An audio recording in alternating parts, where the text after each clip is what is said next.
Patriots, friends, Anons, and Renegades, welcome, welcome in. Love to have you here. We have a very special show for you today. We have a very special guest, someone we're really, really proud to say, we can consider him a friend at this point, and it's so really refreshing to have somebody on who can really get deep into the weeds of what's going on around us, because we all have the same questions, right? We all want to know what's going on, what's going on. I had a bunch of Facebook people reach out this morning, people reaching out to me on Facebook, I should say, asking me, what do you know? What do you know? What do you know? I know what I know. I don't know it all, and all of us are trying to figure it out together, and that is why we brought on SG Anon today. You see the Lewis Herms shot is blank right now. We're waiting for him. He's preparing for the Unity Tour, so he's got a lot of stuff going on, so we're hoping that he'll pop on any minute, so I apologize for the blank spot there for the moment, but we set this up with him in mind that he would be part of the show today. SG, I want to get started. One of the things I'm hearing a lot from people, this is before we start doing the viewer questions. I just want to go into this real quickly with you. What I'm hearing a lot from people is they're starting to lose the faith. We've been talking about Q, we've been talking about follow the plan, we've been talking about continuation of government, we've been talking about all of this stuff, and people are starting to lose patience, literally, and they're starting to think, well, what if this is all a giant psyop and we've been, programmed to step back and not do anything, not take any action?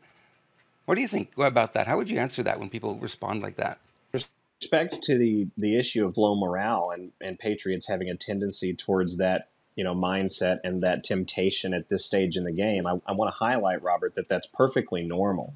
Anytime an army unit or a military campaign gets to the point where it's very nearly accomplishing its objective or its mission goals, the broader mission goals, what you would call success of the campaign, or at least success of a particular operational phase during a broader campaign, the temptation to always second guess, to look back, to wonder, it's human, it's there, it happens to us all.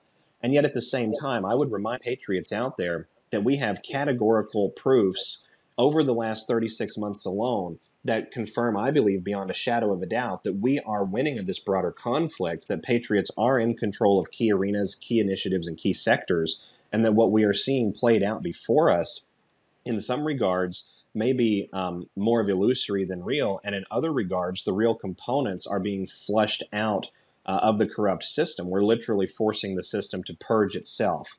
I would direct patriots to a couple of things to remember. One of the things to remember is that President Trump has access to extremely high levels of perspective and information worldwide, not just because he's a former billionaire and has been, or current billionaire, and I guess a former pre-presidency from the more celebrity appreciated side. So he understands all of those large-ass markets and how they combine together and how world power moves from one pulpit to another. But he has also been endowed with accessibility available to the U.S. president that none of these other individuals have held outside of a few of the traitorous ones that we discuss on broadcasts like this. So when President Trump is retruthing entire Q drops, and this occurred just the other day, drop 2039, signed Q+, which Q+ is a nomer for President Trump on the boards when the boards were active. So he in fact retruthed a drop that he himself signed years ago. That gives us, I think, a pretty glaringly apparent factoid to really digest and chew upon. If President Trump was worried in the slightest about things that are coming down the pike, I don't think that we would be seeing retruth of that particular material. He also retruthed several weeks ago an image, I think it was about a month ago now, and a meme of Liz Cheney with a headshot that someone had taken, a photograph that someone had taken of her during the January 6th Unselect Committee meetings. And the meme that President Trump retruthed stated, Elizabeth Lynn Cheney is guilty of treason. Retruth if you want televised military tribunals. So that's Trump telling us as well that the traitorous activities, the seditious conspiracy, the overthrow and the sellout of our great republic is not going to go unpunished as far as he is concerned. Now, we have to keep in mind, Robert, that if this is all a psyop to keep us complacent, to keep us apathetic, to keep us on the couch, which is something the entity known as Q never once suggested or hinted or desired of any patriot out there, then Trump is going to go down in history on the other side of this adventure as perhaps one of the most hated men, perhaps even more hated than Adolf Hitler when the movie is finally over. And I have a hard time believing that we've come as far as we have, and that we've made as much progress toward the destruction of the central banking mafia, the destruction of shipping lane corridors that utilize mercenaries for human smuggling proxies. I find it very difficult to believe that all of that has occurred since 2017 with the inauguration and the installation of President Trump as the first phase of a broader military coup to revert the Republic of the United States. It's very difficult for me to reconcile the two. I have a hard time believing that. So from my own position, from where I'm at, I have an extremely high morale. The official portrait of Charles, which if you do just a little bit of graphic work with that and invert a couple of sides, you'll quickly realize that that portrait is part of a much broader portrait of Satan incarnate. We have the British monarchy literally beginning to fall apart. It's in its early stages now. Charles hasn't been seen in public in a number of weeks. The military operations happening right now in the Middle East are literally putting the spike through the chest of the petrodollar. This is a remarkable time to be alive, even though from our vantage point, from our perspective here in the Western world, in the former Commonwealth realms and in the NATO countries, we're actually inside the pressure canner that's being turned up significantly to boiling point. And I don't think it's going to take us very long, Robert, between now and November of 2024 to reach that roiling boil that we need to be at in order to unite eight to nine out of every 10 of our population groups. And I see that being very easily accomplished in that period of time. This is an exciting time and an encouraging time despite the craziness. You say that in every one of your files, and I just love that you have that perspective because it really does help. And I know that people are, I think at this point, like you said, it's like we're going to need a little bit more of the boiling to happen before more people come around to, understanding that, hey, you know what, we are winning this, and we are going to win this, and it's going to be great when we get to the other side and we remove all the bad elements, the bad actors in our leadership. It's really going to be a lot of fun to be around. And I know people right now might not be seeing that, but it's coming. I fully believe. I'm on with you. I fully believe that we're headed in that direction. All right, we have questions from our viewers, SG. And just to be open and honest, we did send the questions to SG ahead of time because I figured, well, it's not a presidential debate. Why not? And, I wanted SG to be, prepared in case you want to take notes or dig into any of the topics. The idea of, oh, we gotta catch them, by surprise. I don't play that game. So SG has really been excellent with us, and he's spent a lot of time with us. So we appreciate him so much, and we appreciate your questions as well. So first question, SG, for you: is Canada going to be rid of Trudeau soon? I would say yes, but I would quantify that or qualify that statement rather by saying that all of the pulpits of political power in the NATO realm and in the former Commonwealth countries are responding in sort of a theatrical fashion to one another because none of them know who is in submission with military forces and who is not. So it's sort of a game of keep away that you're seeing played at the political pulpit of power in those Western world countries. The Trudeau that we're seeing right now is a Trudeau 2.0. And it is worth noting that Trudeau 2.0 is helping to drag out the actual forces that control the Canadian countryside through the Office of the Governor General and various law enforcement agencies. And one of the things that's so fascinating, Robert, with this, and I'm going to come back to the core of the question in a minute, but I want to wax a little bit on it. One of the things that is fascinating with the Canadian population in particular is they're being asked essentially to identify at a macro cultural level how they want to represent themselves as Canadians, not associated with the British monarchy or British royalty, but themselves as individualized, independent, rugged pioneers that they really truly are. When we go back and look at the history of the Canadian territories,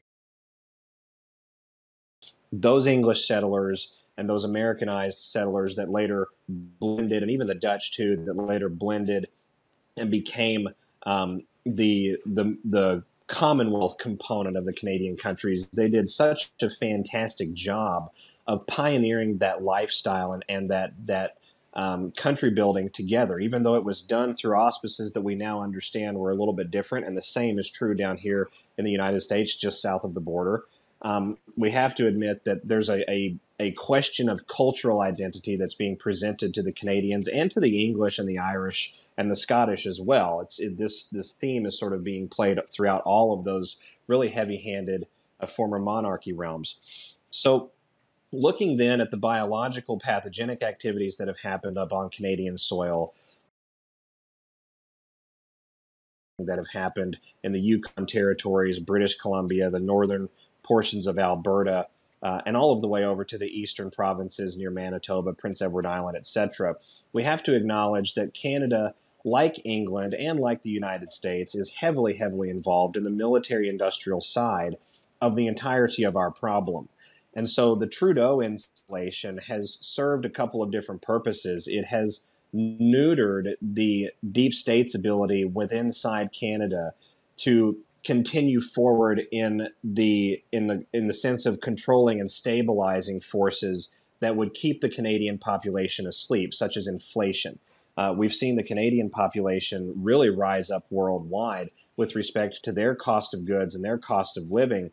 And honestly, we've seen a number of Canadians sort of exemplify that independent spirit, and they've responded by going public, by running for office, by purchasing the copyrights behind Canadian laws. That's an ode to a gentleman named Norman Traversy, and I would refer your audience to go and look that person up. If you actually get on canada.gov, ca.gov, and you look at the copyright owner for some of their laws, the British Crown has failed since 2018, interesting timing, has failed to file copyright and registrant numbers with various laws that have been passed by the treasonous, illegitimate parliament that is the Parliament of Canada acting under the fake Trudeau. So what is happening here in a broader sense is that the fake Trudeau is Judas goading the remaining governmental forces and treacherous forces in Canada out into the light and igniting the Canadian population to take advantage of the levers of power that they do have available to them. The ability to control the copyright of the laws makes ownership of the laws, for example, back to the people versus over to the British Crown side or any of the Crown associated sides, the Governor General's office, the Inspector General's office, the Parliament, all of their underhouses, all of the regulatory agencies, etc. So we're seeing this played out. We're seeing this handled in the broader sense while Canadian armed services are acting in league with U.S. armed services in the South Pacific Islands, in the Mediterranean basin, in the Caribbean. I've tracked Canadian flights in the Scandinavian nations just in the last 12 months. So we know that there's active military operations happening in the background with military objectives as well.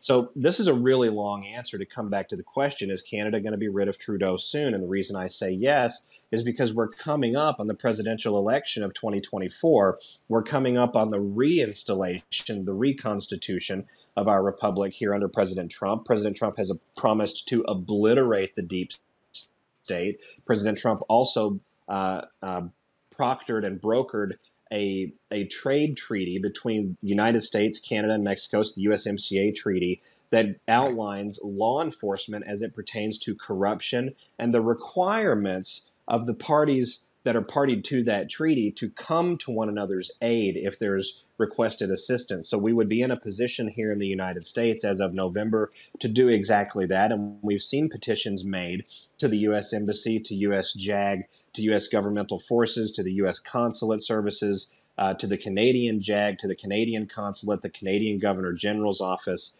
All we have lacking in this equation to revert the Canadian government and to either bring a pause to that market somehow or a reinstallation of a proper candidate somehow is a financial event here in the West, which we're expecting, and a return of President Trump to the office, which we're expecting. So I look at those things and I say that Canada, just like England, just like France, just like Germany, so goes America, so goes the world. And I think we're going to see that literally played out here, Robert, in the coming months. I would just encourage patriots that are in these realms, and they're dealing with significant pushback. They're dealing with significant constraint. They're watching neighbors hauled out for memes on their phone, right? This is the type of situation that we're now achieving here in the Western world. We've gone very rapidly into this descent of tyrannical forces. I believe that is to arrive us at a flashpoint where all of the tyranny is forced to stop. And we're headed in that direction, as I highlighted just a moment ago, with respect to the election coming up. So it really does feel like, so like you said, where the United States goes, everyone else will follow, and then all of these will fall in line, and we'll be in a good place at some point in the very near future.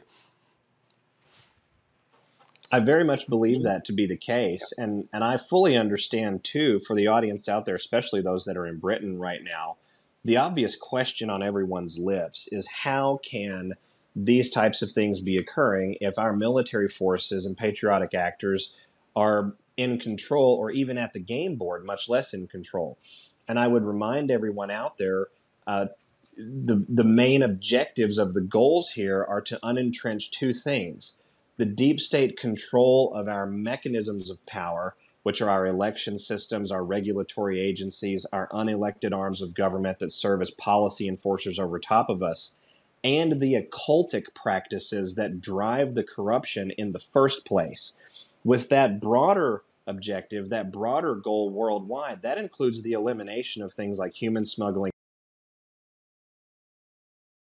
And if we're going to eliminate all of those theaters at a point where we have the initiative as military command worldwide, we have to then engage in campaigns essentially from like a starting point of very nearly at zero or just above zero, to iron out and to target those forces, right? We're dealing with decades of infiltration into the military industrial complex. We can be certain that they've not kept records, very contemporaneous records anyway, about where all of those military and black market criminality activities, warlord activities have been undertaken.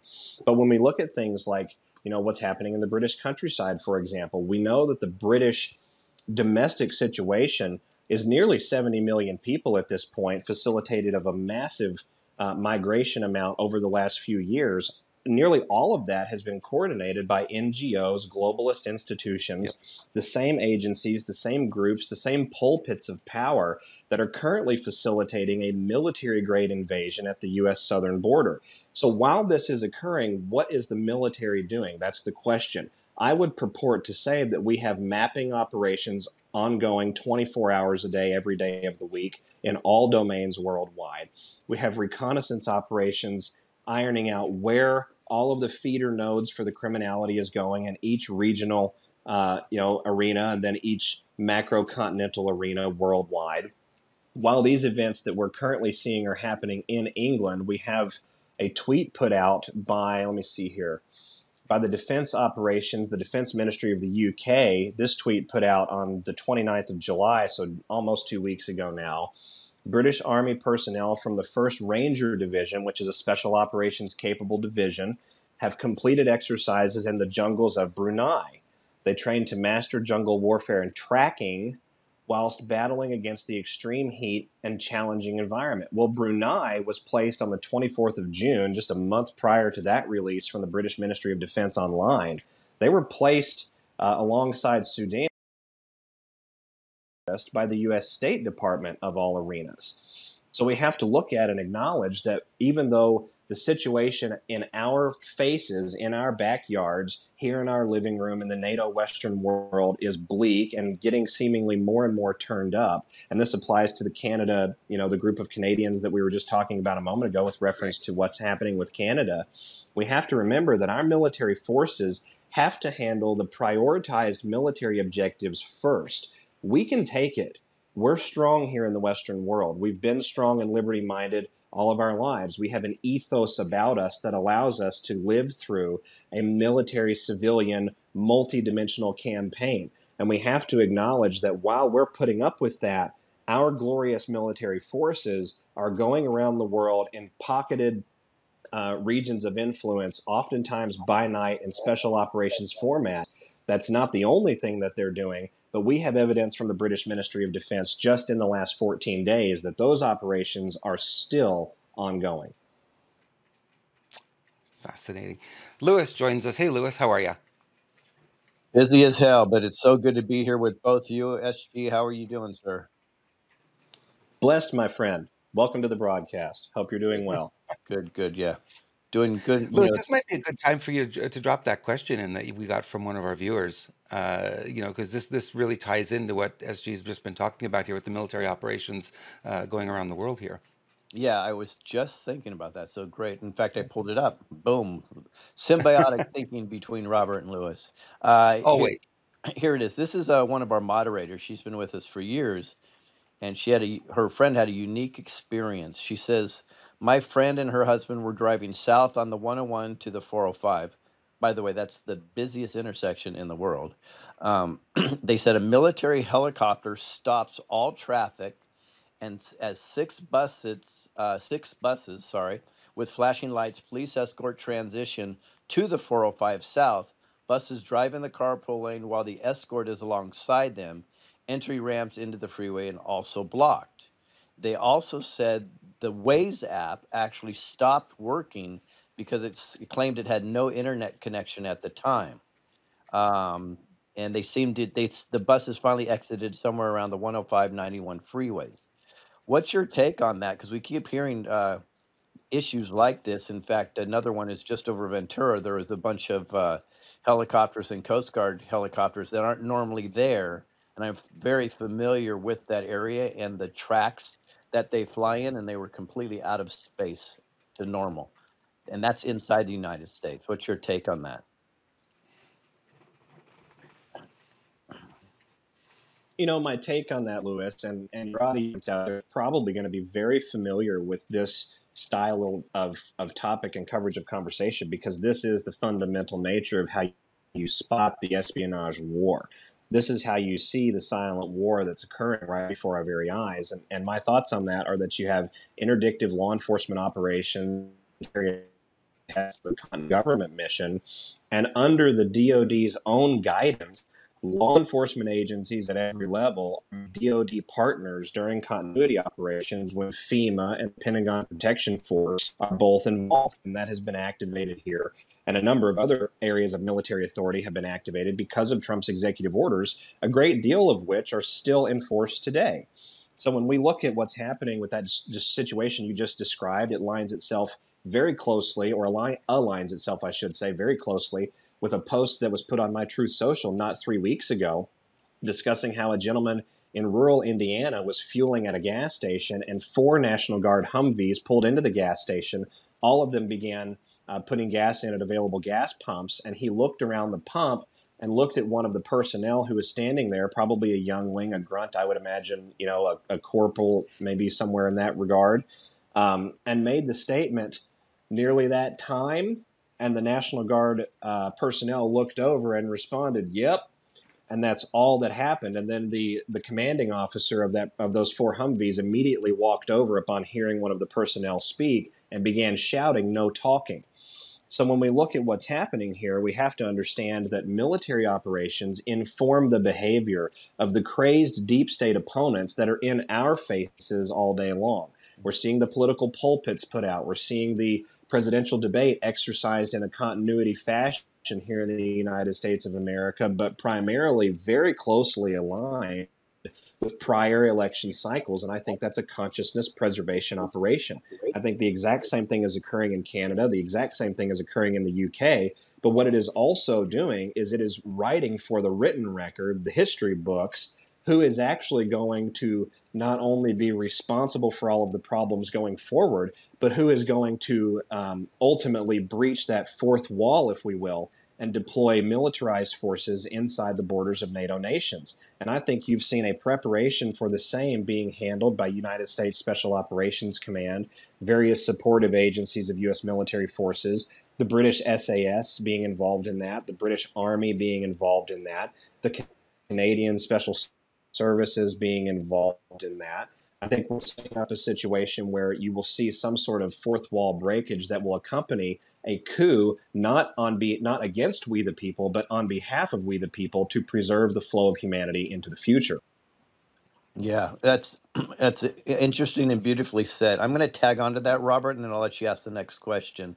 So SG, we know if an NDA is written properly, it's extraordinarily powerful if it's followed, and most people do follow it because they have a lot of teeth. In regards to the military operations, there has to be loss of life, of course, on the good guy's side. How are they handling this with the family and friends to make sure that they're not communicating out loud that they lost a loved one? Because I'm assuming, this is an assumption, that they are informing the loved one that they did lose somebody.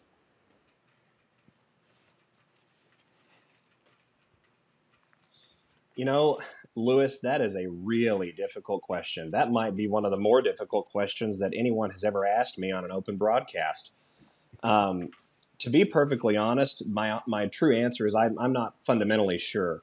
But if I were to look at the behavior of service member families and just the types of people that most service members tend to be, and the types of families that most service member families tend to be and represent, I could see something along the lines of a posthumous informing of the nature of the operations that a deceased member or deceased service member was actually involved in, perhaps omitting certain specifics, followed with a pledge of recognition of their service at a point yet to come in the future. President Trump has described talking about recognizing our great heroes of our military forces and giving them, quote, the respect they deserve. And I think that's a statement not just about where we've been, but about the things we're doing now and where we're going.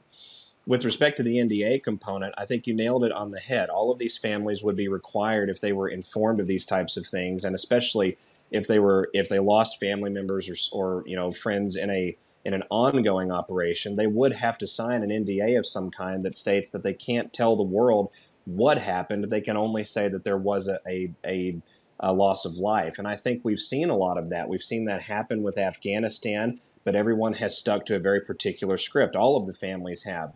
They have it in their own way, but the script sounds very much the same. And that's not to diminish the pain. That's not to diminish the genuineness of the loss. It is real. This is war. But we have to acknowledge that families like that represent the cream of the crop. They are strong. They are stout. They give themselves over to military service, often in generational traditions. So the bloodline is strong and stout.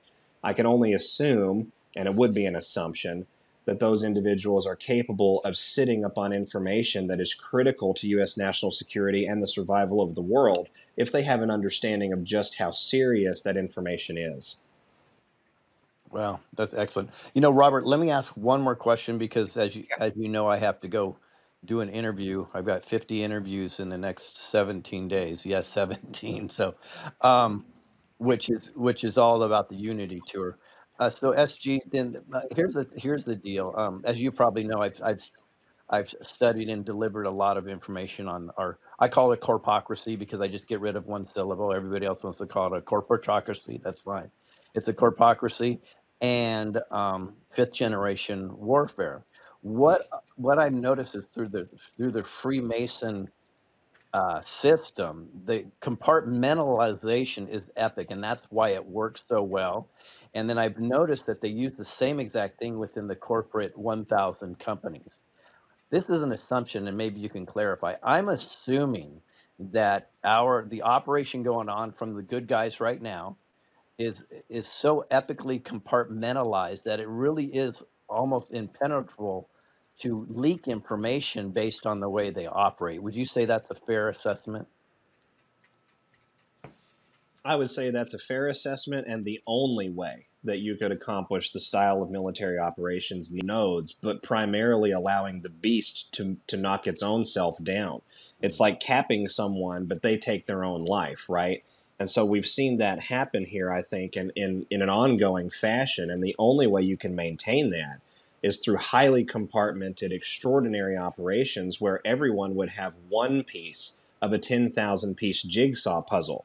The entity online known as Q tells us that as far as knowledge of the totality of things and how this is really going to look moving forward, less than 10 worldwide have a complete totality and a complete understanding of how that looks. And of that 10, only 3, or of 9, I guess is how we could interpret that, only 3 are non-military in nature, and I assume those 3 to be Donald Trump, President Putin, and President Xi Jinping.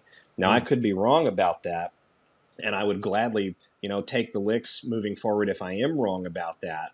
But fundamentally, I think we've seen the nature of operations carried out worldwide, where you have captured components of military forces that seem to be fomenting this NATO warlordship and 3. And while all of them are hemming and hawing and volleying the hot potato back and forth, Special Operations Command of various militaries throughout the Western world and the premier military forces of the world, to include China, Russia, and others, are engaged in quiet operations in literally every theater, including Antarctica. Yeah. Beautiful. Thank you, Robert. Sorry for just being on quickly, but I have to go do an interview. SG, appreciate you as always. Hope you pop on one of the Unity tours, and I know you wanted to talk to me about corporate type stuff in the future, so we'll do that too. Thank you so much. God bless, my Right. Take care. God bless. I just want to let you guys know while we go along in our journey here to go visit SBG, screwbiggov.com. That's Lewis's website. There's a lot of updates happening now because obviously the Unity Tour is pushing that. And Lewis has got his hands on so many different things. You want to keep up with the man who's running and his hair on fire. Sometimes hard to keep up with, and you will find the correct social media links there. If you look at, online, you'll find a lot of copycat accounts. Don't be misled. Go to screwbiggov.com and you'll find the correct links to everything that Lewis is up to. And if you want to follow me, I am at renegademedia.tv. You can follow me on Telegram at Renegade Media or email me, Robert at renegademedia.tv. And I know a lot of you do email, and I do appreciate your comments, your feedback, and all those wonderful things you send my way. Oh boy, I got so much to go through some days. I love it. SJ, we can continue with a couple of questions. I know our time is short here, so we'll just continue with what we've got. Does this president before the November elections?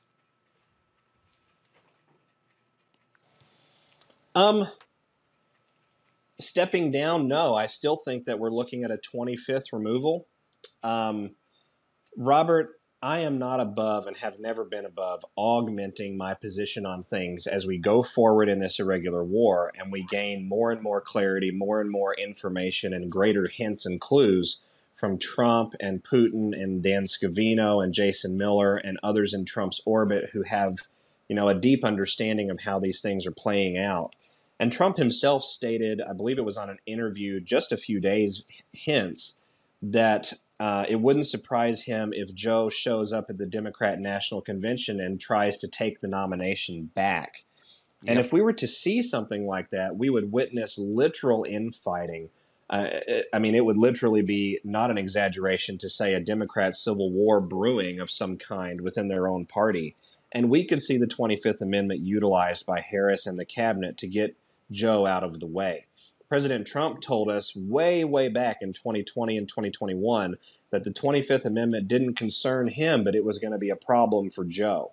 And we're still coming into that period of time here towards that November election where world-changing events can happen in a matter of hours or just a few days. The scenario we just described could be less than 72 to 96 hours in the making, and that could fundamentally shift the balance of power as we go through this operation moving forward. It would shift military command and how they would respond to the, quote, commander-in-chief pulpit. It would give great, I think, a great injection of awakening, if I can utilize the sort of bastardized pun. If it would give a great, ignition to the Democrat base that has been anti-Trump, but has been also for Biden and has a problem with the way that Harris has been operating positionally towards Biden. And that's more people on the centrist Democrat side than a lot of the patriot population out there is privy to. We tend to get sucked into our horse blinders. We tend to get compartmentalized algorithmically, algorithmically online, and it becomes hard for us to see a clear representation of what's happening outside of ideological pulpits that are more closely aligned with ours. The Democrats are very inflamed that this situation with Joe Biden is even in progress as it currently is. A lot of them believe that he has been unfairly forced out. A lot of the younger generations have an issue with Harris, not just because of her promiscuity in days of the past, but of the fact that she did not receive a single primary vote in this No. entire process, and yet she's being named as the presumptive nominee. You know, people are understanding fundamentally what it means to have stolen. And that is one of the things, unfortunately, that we have had to have happen as a civilization, because from 2001 up until the present time, we have been blanketed in military grade psychological warfare really since the 1960s, but certainly on steroids since the actions of September 11, 2001, a military grade warfare campaign in the consciousness space to keep us all divided and all pitted against one another on various social issues. And academia has been co-opted in a huge way to facilitate that divisive nature. So we're seeing the bridge being created in those pulpits. We're seeing the bridge being made within those consciousnesses towards the commonality of values, right? You can be Republican, you can be Democrat, you can be any type that you want to be here in the United States, but you must have a vote. You must have a say. You must be an elector, right? Not a simple voter, but an elector of situations and people and circumstances that you wish to see moving forward. So in this situation with Joe Biden, I don't think that he will step down. I think that we will see. So there are a lot of things in here that say, well, something untoward certainly happened, and he was definitely forced out of the campaign. And now you hear rumblings, and actually it was Donald Trump who posted it, who said that he's hearing rumblings that he wants back in. So it's going to be interesting when the DNC starts. Do they have the nominee? Is it really Harris, who was installed, not voted for? It's really interesting that, I would expect this SG would wake a lot of people up, certainly on the other side, on the left, to see, hey, we got a candidate we didn't vote for. We had, Kamala Harris had a 7% approval rating. I mean, her rating was so low, she didn't even approve of herself. And all of a sudden, now she's the candidate. And now that she's the darling because the media is pumping it up. I mean, it's pretty blatant from us to see it. How about the other side? Are they seeing it too, do you think?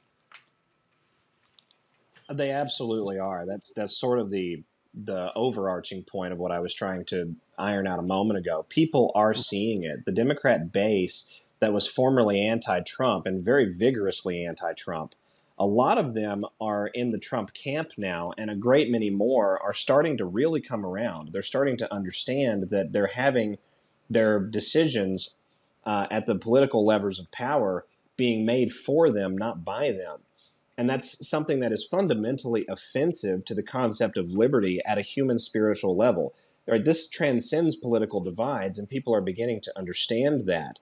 And as we go into this period of turbulence, they will attempt, they meaning the deep state remnant that remains, they will attempt to amplify whatever divides they can amplify, because we are moving the needle forward in such a profound way, not only with the awakening, but in kinetic military operations and in kinetic law enforcement operations, domestically and internationally, at least from the point of view and the vantage point of an American.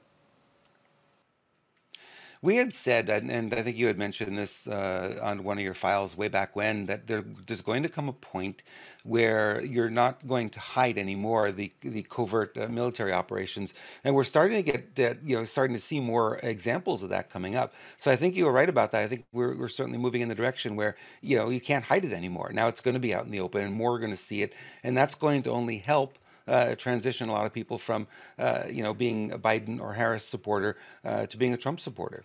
What do you think? I think it absolutely will. When we enact these unprecedented conditions that a lot of patriots out there have been jonesing for since November the 5th of 2020, myself included, we have to have alignment at a civilizational level about what's happening here.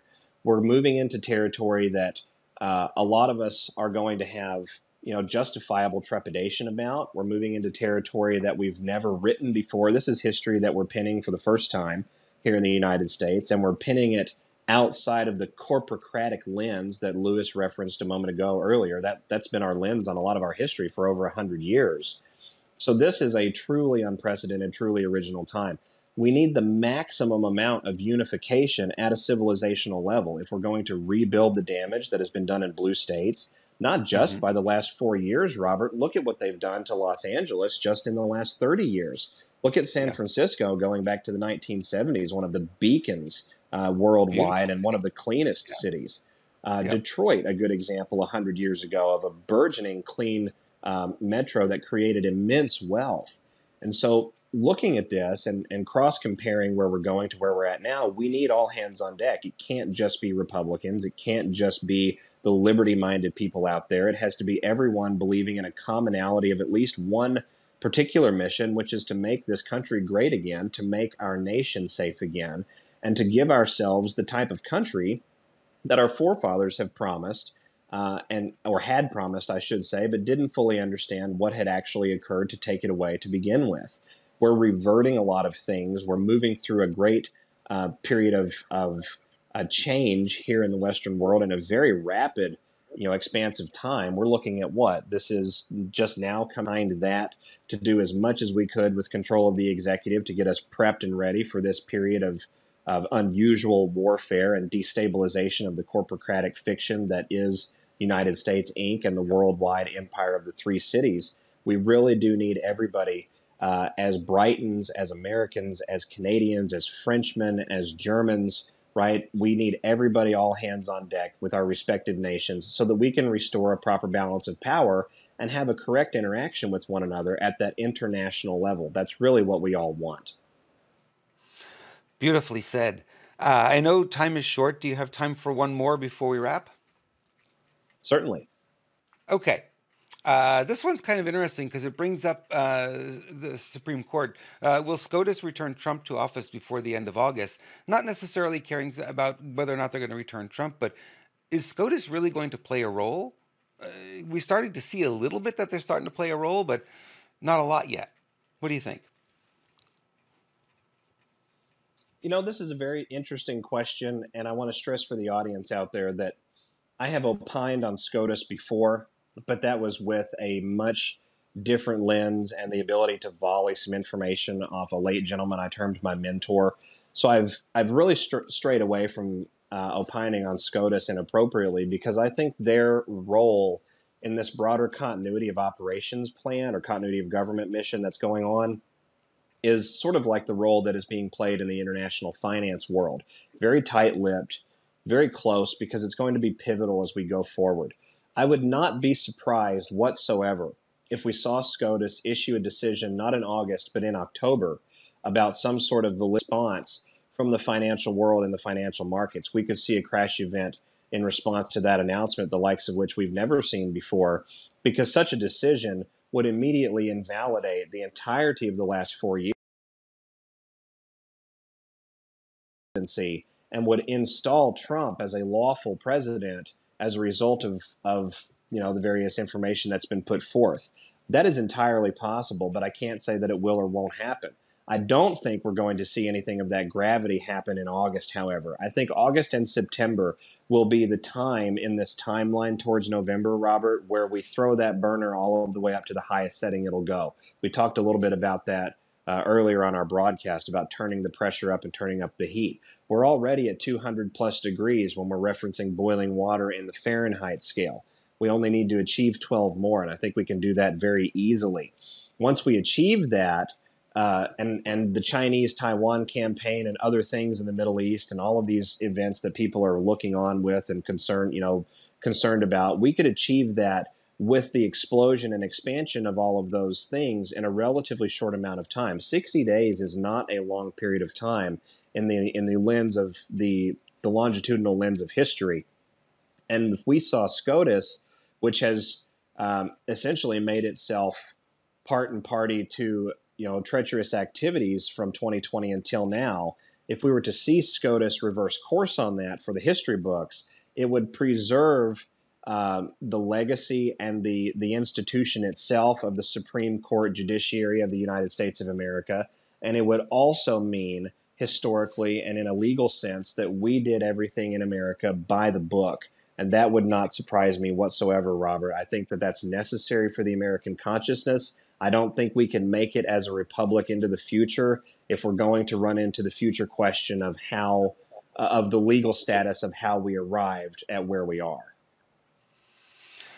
Beautifully put. Yeah, I'm on the same page with you on that. It is really interesting to see that SCOTUS has really not taken a stand, and they kind of my experience of watching them is they kind of take a step back when it comes to anything election or political.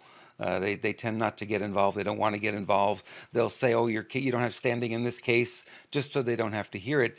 But you may be right. There may be another track going on that we're not seeing, that's not being made public. That, like you said, October may be very interesting. Maybe the October surprise this year is going to be something of a major crash. I could see that happening. I think you're absolutely right on that. Okay. Before we let you go, let us know where people can follow you, because I know that people want to follow, and I have a lot of questions. People were sending in a ton of questions, so we'll have to have you back again when we have more time to dig into more of these questions. But you did a phenomenal job today. Really appreciate it. So on Rumble, is it Q News Patriot or the Q News Patriot? I can be found on Rumble at rumble.com/user/Q News Patriot. I'm not on Rumble by the name SG Anon, and it does not have THE before it on Rumble. But it does have THE before it on X, formerly Twitter. That handle is the THE Q News Patriot. And then I can be found on Truth Social as my third and final authentic place online, and that's the handle Real, REAL, SG Anon on Truth Social with a red check mark. Okay. So just to be clear, you are not on Telegram. I know a lot of people ask, hey, I follow SG on Telegram. It's like, SG's not on Telegram. Indeed. No, I'm not on Telegram, but I don't discourage people from utilizing Telegram simply because Telegram itself has a much more worldwide reach and the ability to share content in a great many more theaters and across boundary lines that Truth Social and Rumble both are restricted on, and X to some degree. But I would caution people out there anytime they utilize Telegram for my information and content that it could or could not be authentic, and you should reference those 3 authentic channels first before you assume that I've purported it. Cool. I'll put those on the lower third so people can see them, actually visually see them, so it's easier for them to find. Then I'll also put the links in the description for you guys to make it easy. You can just click on those and go directly there and follow SG. He does a great job. We so appreciate you, SG, and it's so much fun to hang out with you. And I'd love to do it again. Maybe we'll set up something in September, October, because we know things are moving a lot quicker right now. So we appreciate you so much. Excellent. God bless, my friend. Stay safe. And God bless you too. Thank you.